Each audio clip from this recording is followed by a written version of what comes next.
pre-prep and welcome to Friday's story. Now the story I'm going to read this afternoon I've actually borrowed off one of my daughters and I'm sure you'll be able to work out which one. When it was her birthday, one of her friends gave her this book as a birthday present and it's called Mabel Me. This is Mabel and this is the little character telling the story, a little mouse. And of course he calls himself me because when we're talking about ourselves, that's what we say, don't we? Here we go. One day, Mabel and me are taking a stroll down a strolly street when I say, "You know, Mabel, you really are my bestest friend." But then Mabel asks a hugely harrowing and diabolically difficult question. Mabel asks, "Why?" Well, you could have knocked me down with a feather boa. My little mousy brain goes totally blank.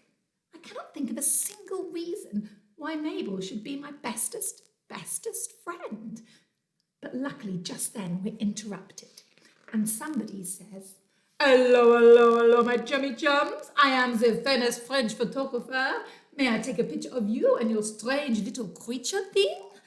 And I look at Mabel and I feel my nose start to twitch and tremble. And I say, "Hey, Monsieur Famous French Photographer, mind your mannerisms. How dare you refer to Mabel as a strange little creature thing? Can't you see she's just as tall as me and, well, only slightly strange?" Then I grab hold of Mabel's hand. "Come on, Mabel," I say. "Let's go to have our picture taken by a famous French photo booth instead." Which is exactly what we do. But as we sit on the seat, and before the famous French photo booth has even had a chance to go flash, click, chugga, chugga, chugga, voila, your pictures, somebody says, "Oh, look at those perfect pointy toes."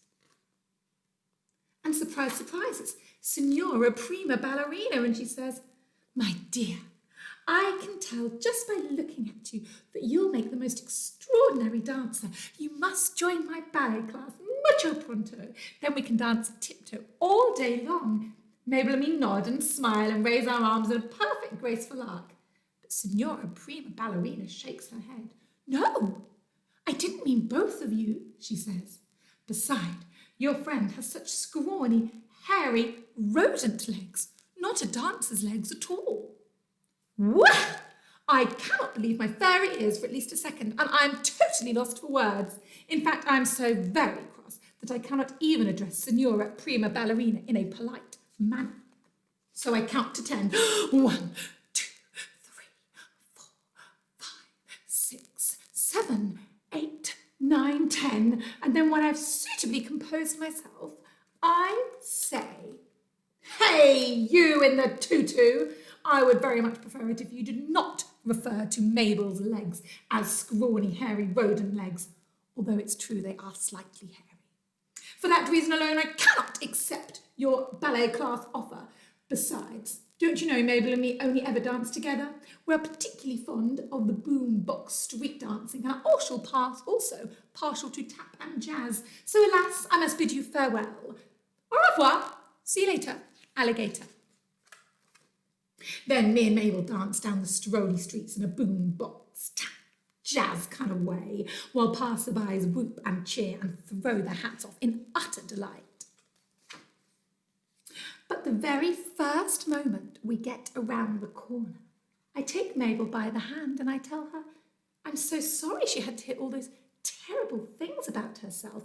I say that Monsieur Famous French Photographer and Signora Prima Ballerina are just plain mean, and if I were her, I would forget all about them. But then Mabel says, "I've got it all wrong." And Mabel says their awful comments were aimed at me. Well, I take a deep breath and feel my fur start to bristle.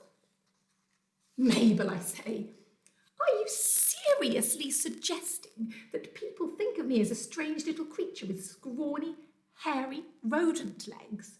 And can you believe it? But Mabel says yes.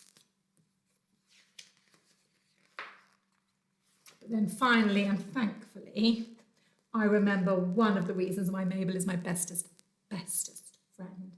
And I say, oh, Mabel, you are my bestest friend because you always say the craziest things.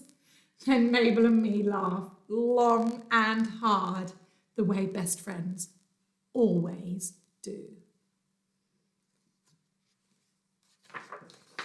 And there is Mabel and her little mouse friend having a delicious looking ice cream.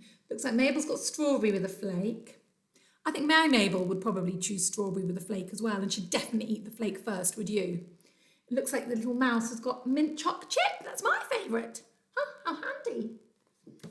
Thank you ever so much for joining me for another lovely story. Have a great weekend, and I'll be back with a story on Monday.